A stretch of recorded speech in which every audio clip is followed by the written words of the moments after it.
Gelombang panas memanggang belahan bumi utara. Di Eropa, gelombang panas yang menyengat sejak akhir Mei belum juga mereda. Di sejumlah wilayah, suhu udara bahkan melampaui 40 derajat Celcius. Jalanan terasa menyengat, aktivitas masyarakat terganggu, dan ancaman terhadap kesehatan terus meningkat. Kondisi ini menjadi tantangan serius, terutama bagi kelompok rentan seperti lansia, anak-anak, dan pekerja yang beraktivitas di luar ruangan. Fenomena ini menjadi pengingat bahwa dampak krisis iklim bukan lagi ancaman masa depan, melainkan kenyataan yang sedang berlangsung. Lantas bagaimana dengan Indonesia?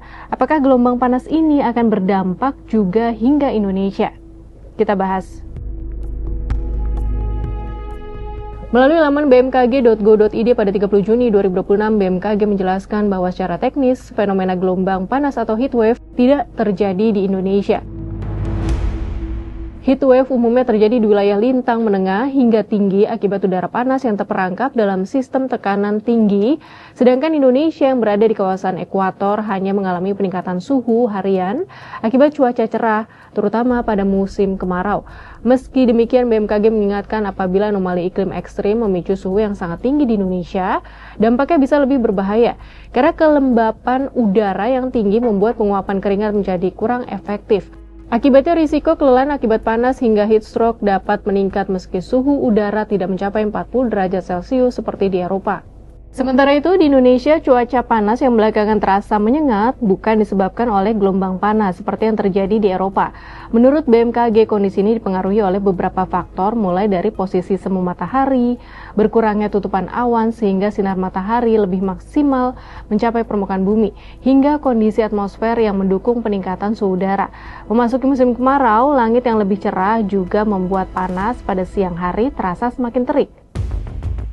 Kota-kota besar seperti Jakarta, Surabaya, Medan, dan Makassar juga menghadapi fenomena pulau panas perkotaan atau urban heat island yang membuat suhu terasa jauh lebih tinggi dibandingkan suhu yang tercatat di stasiun cuaca. Kelompok yang paling rentan tetap sama, yakni lansia, bayi, pekerja luar ruangan, ibu hamil, serta masyarakat berpenghasilan rendah yang tinggal di kawasan padat dengan ruang hijau terbatas. Peringatan serupa juga disampaikan BMKG yang terus mengimbau masyarakat bersiap menghadapi puncak musim kemarau dan potensi El Nino, termasuk memastikan ketersediaan pasokan air. Jika kekeringan ekstrim disertai suhu tinggi berlangsung dalam waktu lama di Indonesia, dampak ekologisnya diperkirakan serupa dengan yang terjadi di Amerika dan Eropa, tetapi dengan karakteristik wilayah tropis. Suhu tinggi berpotensi memicu kebakaran hutan dan lahan atau karhutla, terutama di kawasan gambut yang sulit dipadamkan dan menghasilkan emisi karbon dalam jumlah besar. Karena itu, langkah mitigasi dan adaptasi perlu difokuskan pada konsep pendinginan pasif, seperti memperbanyak penanaman pohon, membangun ruang perlindungan iklim, serta menerapkan tata kota yang mampu menurunkan suhu lingkungan. Di sisi lain, BMKG juga mengimbau masyarakat menjaga kecukupan cairan tubuh, mengurangi aktivitas berat saat cuaca terik, serta menjaga kondisi fisik selama musim kemarau.